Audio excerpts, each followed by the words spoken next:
क्या पाकिस्तान को Donald Trump ने फंसा दिया?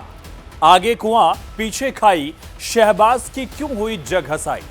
नमस्कार, जी मीडिया के डिजिटल प्लेटफॉर्म पर आपके साथ मैं हूं आयुष सूर्यवंशी। पाकिस्तान एक बार फिर से चर्चा में है, लेकिन अपनी नाकामी के लिए।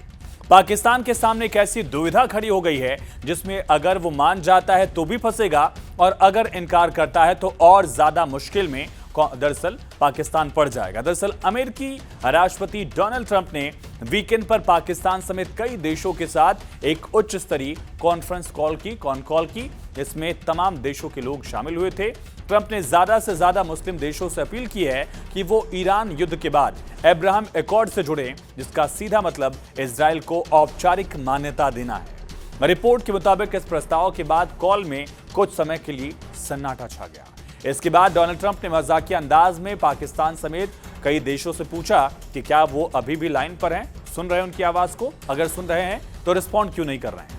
दरअसल फिलिस्तीन का मुद्दा पाकिस्तान की जनता के लिए भावनात्मक मुद्दा रहा है। ऐसे में बिना किसी स्पष्टता के इजराइल को औपचारिक मान्यता देना पाकिस्तान के सामने बारूद के ढेर पर बैठने जैसा होगा, जो कभी भी विस्फोटक रूप ले सकता है। इतनी बड़ी चुनौती पाकिस्तान के सामने है और पाकिस्तान की मुश्किल यह है कि वो एक तरफ अमेरिका और ईरान के बीच शांति दूत की भूमिका निभाने की कोशिश कर रहा है और दूसरी तरफ ट्रंप के इस प्रस्ताव ने उसे असमंजस की स्थिति में डाल दिया है। अगर पाकिस्तान इस प्रस्ताव को स्वीकार करता है तो उसे घरेलू विरोध और अपनी पारंपरिक विदेश नीति से समझौता करना पड़ेगा। मुस्लिम देश की छवि पर असर होगा, जबकि इनकार करने पर अमेरिका के साथ डोनाल्ड ट्रंप की लीडरशिप में उसके संबंध खराब होंगे। यही कारण है कि पाकिस्तान के लिए एक बड़ी कूटनीतिक चुनौती ये बन चुका था, लेकिन पाकिस्तान का जो रुख है उससे भी कई सवाल उठ रहे हैं। हालांकि रिपोर्ट्स आ रही कि दुनिया के दोनों अहम मुस्लिम देश यानी पाकिस्तान और सऊदी अरब ने अब्राहम अकॉर्ड में शामिल होने के अमेरिका के प्रस्ताव, डोनाल्ड ट्रंप के प्रस्ताव को खारिज कर दिया है।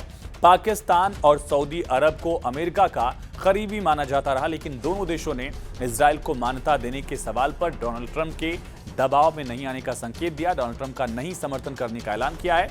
इससे पाकिस्तान की मुश्किलें कितनी बढ़ेंगी? दूसरा, इसी दौरान डोनाल्ड ट्रंप ने मिडिल ईस्ट के मुस्लिम देशों के राष्ट्राध्यक्षों से बात की, लेकिन पाकिस्तान के प्रधानमंत्री शहबाज शरीफ से बात करने की बजाय डोनाल्ड ट्रंप ने पाकिस्तान की आर्मी चीफ मुनीर से बात की। इससे शहबाज की फिर से पूरी दुनिया में थू-थू हो रही है। सवाल उठ रहे हैं कि क्या मुनीर ही पाकिस्तान का असली मालिक है और शहबाज कठपुतली की तरह बस डमी बनकर प्रधानमंत्री की कुर्सी संभालें? हालांकि डोनाल्ड ट्रंप की मुस्लिम बहुल देशों से अब्राहम अकॉर्ड में शामिल होने और इजराइल के साथ संबंध को सामान्य करने की बात को पाकिस्तान ने नकार तो दिया है, लेकिन पाकिस्तान की चुनौतियां बढ़ गई हैं। इस्लामाबाद कह रहा है कि ईरान कूटनीति और इजराइल से संबंध आपस में जुड़े नहीं हैं। पाकिस्तान का इजराइल के साथ संबंध सामान्य करने का कोई इरादा नहीं है, पाकिस्तान कह रहा है। यानी डोनाल्ड ट्रंप की बात को पाकिस्तान खारिज कर रहा है, जिससे नुकसान होगा। पाकिस्तान के अलावा अरब जगत की बड़ी ताकत सऊदी ने भी डोनाल्ड ट्रंप की अपील को खारिज कर दिया है। सऊदी की तरफ से सोमवार को कहा गया कि जब तक आजाद फिलिस्तीन देश इससे मान्यता नहीं मिलती है, तब तक इजराइल के साथ संबंधों को सामान्य बनाने की दिशा में कोई कदम वो नहीं उठाएगा, ये सऊदी की तरफ से कहा गया है। और एक सऊदी सूत्र के मुताबिक ईरान वार्ता से जुड़े व्यापक क्षेत्रीय समझौते के तहत इजराइल को मान्यता देने के लिए अरब और मुस्लिम बहुल देशों पर अमेरिका के नए दबाव के बावजूद सऊदी का रुख नहीं बदलेगा। सऊदी अपने रुख पर अडिग रहेगा, यानी इजराइल को मान्यता नहीं देगा, राजनयिक सामान्यकरण के लिए नहीं बढ़ेगा। फिलिस्तीन ही प्रायोरिटी है, ये सऊदी भी यहां जाहिर कर रहा है। अमेरिकी राष्ट्रपति डोनाल्ड ट्रंप ने कहा कि उन्होंने सऊदी अरब, पाकिस्तान, तुर्की, कतर जैसे देशों को ईरान समझौते का हिस्सा बनने के लिए अब्राहम अकॉर्ड में दस्तखत करने को कहा है। ट्रंप ने यहां तक कह दिया कि अगर ईरान से समझौता हो जाता है तो उसे भी, ईरान को भी अब्राहम अकॉर्ड में शामिल किया जा सकता है, ये भी उनकी तरफ से कहा गया। अब समझिए अब्राहम अकॉर्ड्स हैं क्या। दरअसल अमेरिका की मध्यस्थता से साल 2020 में शुरू किए गए ये ऐसे समझौते हैं जिनका मकसद इजराइल और अरब देशों के बीच संबंधों को सामान्य बनाना है। इसके तहत सितंबर 2020 में यूएई और बहरीन ने इस पर साइन किए थे। बाद में मोरक्को और सूडान भी इसमें शामिल हुए और 2025 में कजाकिस्तान भी अब्राहम अकॉर्ड में शामिल हुआ।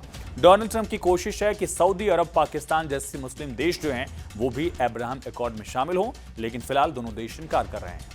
इस वीडियो में इतना ही। बाकी तमाम खबरों के लिए आप जुड़े रहिए जी न्यूज के साथ।